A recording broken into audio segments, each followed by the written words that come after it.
Compartilhe o nosso vídeo, se inscreva no nosso canal, acione aí a sinetinha, né? Vamos agora, às 7h03, apresentar as principais notícias do dia, com os comentários objetivos, as reportagens atualizadas, no horário nobre do jornalismo no Rádio Brasileiro, que é às 7 da manhã. Vamos ao Tirinete de hoje.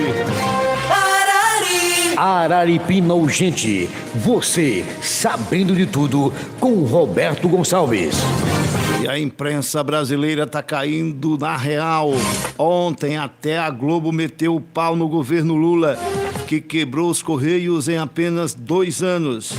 A companhia enfrenta uma queda de mais de 11% nas receitas com vendas e serviços, enquanto as despesas administrativas aumentaram sob Lula 74% e as financeiras cresceram 117%. Agora, os Correios querem um empréstimo de 20 bilhões de reais com garantia do Tesouro Nacional, ou seja, já sabe que não vai pagar e quem paga é o povo, é nós. Mas eu não entendo de nada. Quem entende é a repórter da CNN, é uma rede de televisão internacional de esquerda. Vamos ouvir a repórter Luciana Amaral. O projeto foi anunciado pelo presidente da empresa, Emanuel Rondon, e busca equalizar o prejuízo e alcançar um resultado positivo nas contas já em 2027. A estatal teve um rombo de 4,3 bilhões de reais no primeiro semestre deste ano, resultado 3 vezes pior na comparação com o mesmo período de 2024. Os Correios viram as receitas com vendas e serviços caírem mais de 11%, enquanto as despesas administrativas cresceram 74% e as financeiras 117%. A liderança da empresa culpou parcialmente a competitividade pelo desempenho das contas.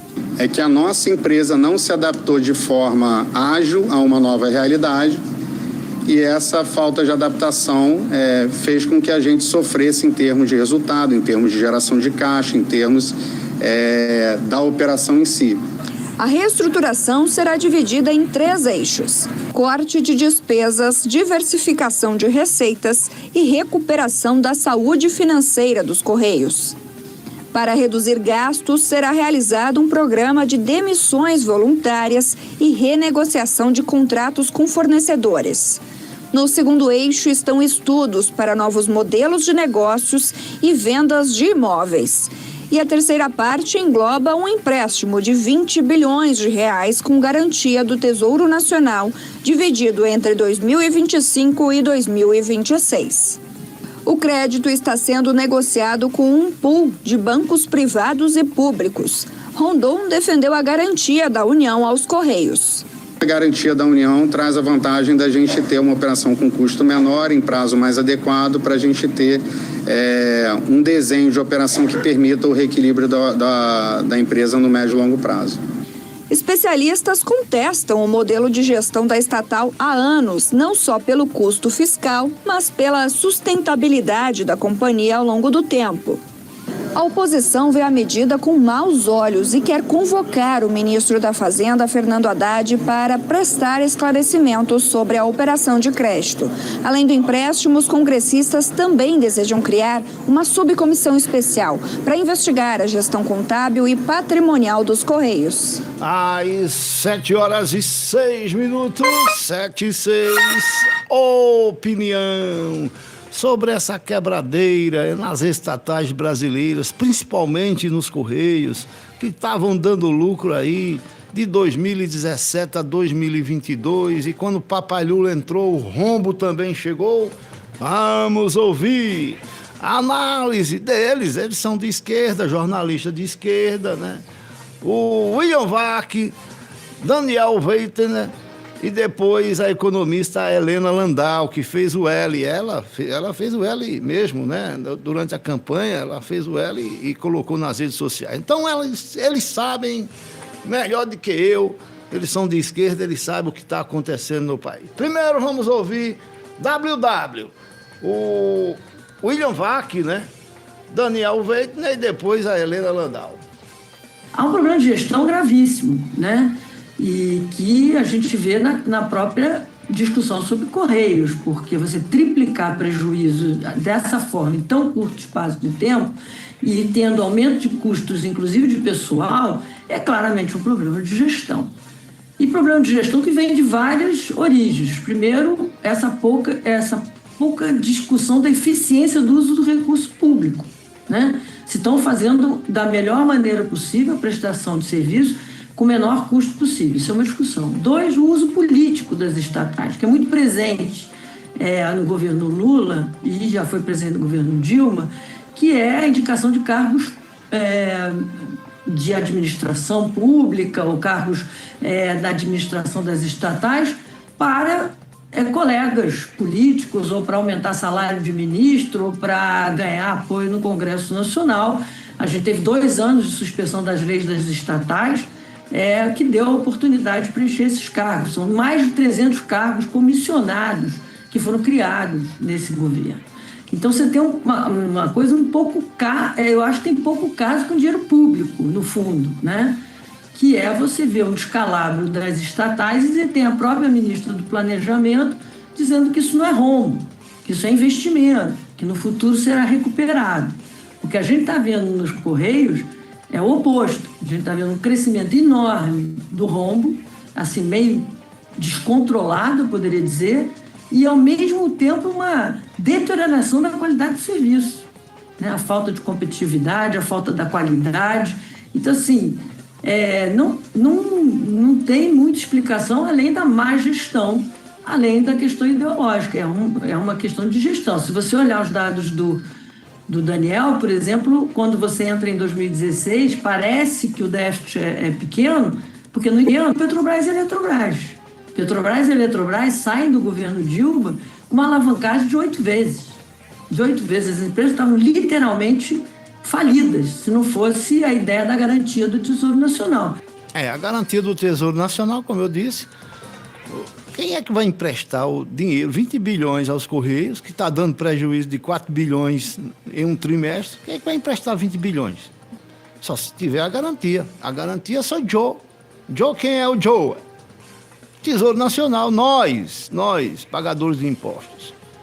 Aí vai ser nós é quem iremos pagar essa conta aí, esse rombo, mais um rombo do governo do PT. Aí 20 bilhões que poderia ser usado na saúde, para não atrasar salário de médicos, como já está acontecendo no Brasil inteiro, como aconteceu na UPA de Belo Jardim, que os médicos entraram em greve, para não acontecer de pacientes ficarem sem atender e ficarem em macas, em corredores de hospitais, como eu já vi acontecer nos governos do PT, e vai voltar a acontecer, infelizmente, para não deixar a BR-316 ficar cheia de buraco e ficar tapando buraco aí todo ano, como está acontecendo. E no governo anterior era recapeado completo de 2 em 2 anos. É isso que a gente fala. Entraram, estão fazendo o cata e vão deixar o rombo para a gente pagar, para os meus filhos, para seus filhos, para nossos netos. É isso, é disso que se trata. E o prejuízo é em todas as estatais. Você diz, não, a Petrobras está dando lucro. Sim, mas está diminuindo, chefe. Está diminuindo. É porque é muito lucro a Petrobras. Daqui a pouco está, como Dilma deixou, quebrada.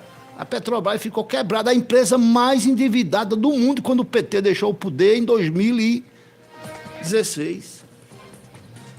É disso que se trata. Aí fica Lula. Conversinha, não sei o quê. Ainda tem gente que acredita, Galo Branco. Tenha calma, doutor Robert. O fumo está entrando, eu estou dizendo. A ministra Simone Tebet, ela disse, a ministra de Lula, disse, quem assumir 2017, seja lá quem for, ou o próprio Lula, se conseguir engabelar o povo de novo, ou qualquer outro que ganhar. Lá não vai governar, não tem dinheiro. E ontem o próprio Joel Pinheiro, comentarista da Globo News, disse isso também. Estão brincando com a cor da chita, eu estou avisando desde, Estão brincando, mas vamos embora. Vamos lá que a gente chega lá, não chega não? Ei, chega não, meu amigo. 7h12. 7 horas e 12 minutos. E a dívida pública bruta do Brasil deve continuar subindo nos próximos anos até superar 98% do Produto Interno Bruto PIB em 2030. As estimativas foram divulgadas ontem pelo Fundo Monetário Internacional, FMI. Os dados constam do relatório do Monitor Fiscal publicado em paralelo à reunião anual entre o FMI e o Banco Mundial em Washington, nos Estados Unidos. Segundo as projeções do órgão, a dívida pública bruta do Brasil avançará para 98,1% do PIB em 2030, no encerramento do próximo governo. Quem assumiu o governo no ano que vem, né? Aliás, em 2027.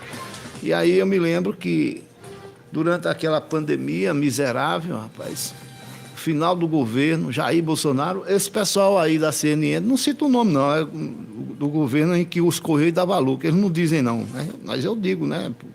Tem que ser justo. No governo Jair Bolsonaro foram 4 anos de lucro dos Correios. E aí o Brasil conseguiu diminuir, no governo do genocida, conseguiu diminuir a dívida pública com relação ao PIB. Caiu para 70 e poucos por cento. E Lula assumiu e agora já pode ir para 98% a dívida pública brasileira. Onde é que a gente vai chegar? Eu não sei. A Venezuela é bem ali, viu, Galo Branco? 7h14. 7h14 em Pernambuco. E o governo Donald Trump fala em censura e prisão ilegal aqui no Brasil ao justificar o tarifaço.